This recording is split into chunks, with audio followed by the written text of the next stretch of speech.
Memang, meski terlihat aman, bekerja di aliran sungai tentu mengandung risiko yang tidak main-main. Salah satunya para penggali pasir di aliran sungai Cipamingkis ini.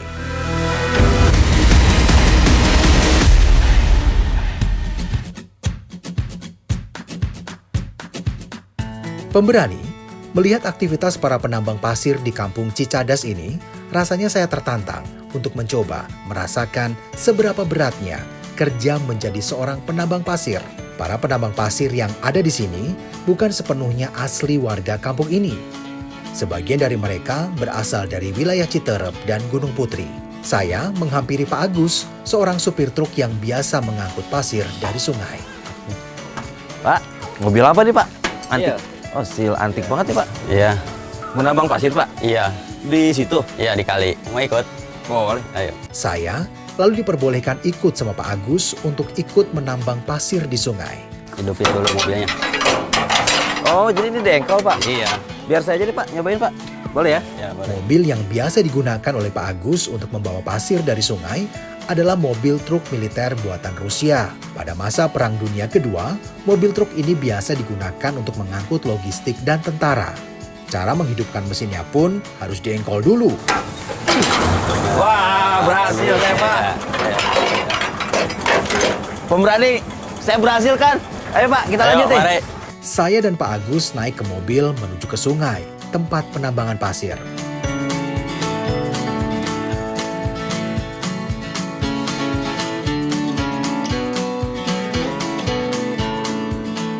Untuk sampai ke sungai, tempat penambangan pasir, truk harus melalui medan jalan yang cukup berat.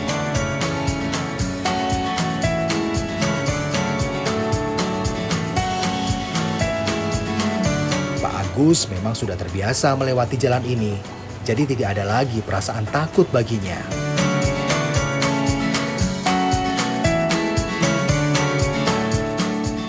Setelah perjalanan yang cukup menguji nyali karena medan yang sangat berat, akhirnya kami sampai di sungai.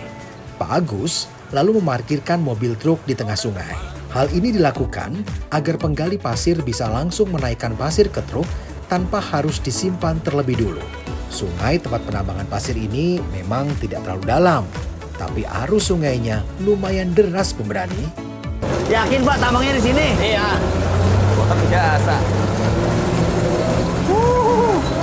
Alat yang digunakan para penambang pasir di sungai ini adalah sebuah pengki yang terbuat dari anyaman bambu.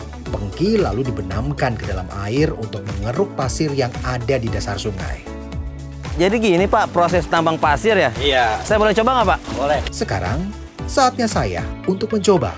Terlihat mudah jika melihat para penggali pasir lain. Tapi tidak untuk saya. Saya tidak mendapatkan pasir sama sekali. Pak Agus mengajari saya bagaimana caranya mengeruk pasir dari dasar sungai.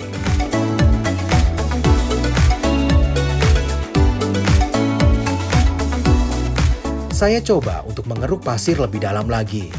Saya pun berhasil mendapatkan pasir. Pak Agus menyuruh saya untuk melemparnya ke bak mobil.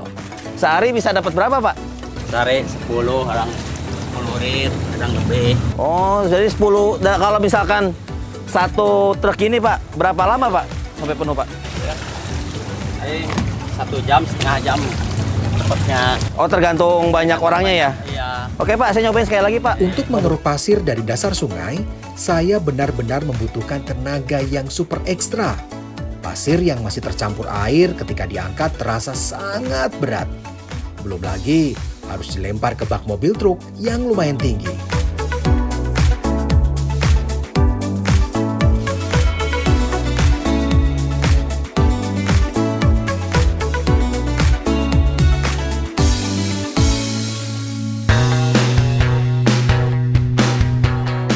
Ini berarti lagi musim banjir atau musim kemarau nih Pak? Musim banjir. Oh, udah mulai masuk hujan ya? Iya. Kalau misalkan musim hujan, berarti nggak bisa nyerok, makanya ini naik Pak? Makin atas loh. Bisa. Kalau udah surut, baru turun. Baru turun, Iya. berarti hasil pasirnya pun semakin melimpah gitu Pak Iya. ya? Banyak. Oke Pak, sini saya mau nyobain lagi deh Pak. Bersama 3 orang penambang lainnya, saya kembali mengeruk pasir di sungai agar bak mobil segera terisi penuh. Pemberani, ternyata susah juga jadi penambang pasir.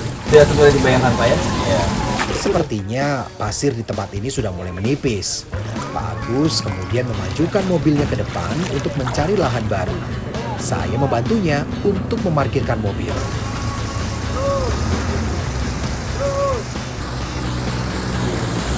Tiba-tiba saya terpeleset. Untung Pak Agus lekas menolong saya. Saya kemudian jalan menuju tepi sungai untuk menjemur kaos saya yang basah. Ketika akan menjemur kaos yang basah, saya melihat banyak ikan-ikan kecil yang sedang berkumpul di tepi sungai. Ikan nih Pak. Ya banyak. Ikan apa namanya Pak? Ikan cere. Oh, ikan cere. Bisa dimakan. Beneran bisa. Coba kita ambil ya Pak. Pelan-pelan nih. Pak Agus memberikan saya pengki untuk menangkap ikan-ikan itu. Saya segera menyeroknya. Pak Agus mengumpulkan ikan-ikan cere yang baru saja saya tangkap. Saya dan Pak Agus lalu meninggalkan sungai untuk beristirahat. Aduh, ayo Pak, kita istirahat dulu Pak. Silakan duduk Pak. Pas kebenaran nih. Aduh, seharian capek juga nih Pak kita. Setelah seharian berada di sungai, waktunya saya untuk melepas dahaga. Saat sedang minum, saya mendengar suara dari semak-semak yang ada di dekat saya. Kayak ada suara Pak. Astaga. Saya dan Pak Agus tidak menyadari kalau ada seekor ular sanca besar yang sedang merayap ke arah kami berdua. Pak Agus dan saya berusaha untuk menangkap ular tersebut. Dengan berani, Pak Agus menangkap ular sanca itu. Saya dan Pak Agus berhasil memindahkan ular sanca itu ke habitatnya. Nah, takutnya khawatirnya ke pemukiman Pak. Wah, Bapak hebat Pak, pemberani banget. Ularnya gede banget loh ini Pak. Ular sanca adalah jenis ular besar yang hidup di hutan tropis. Habitat hidup ular ini tak jauh dari air. Terus Pak, jauh. Terus. Terus. Terus.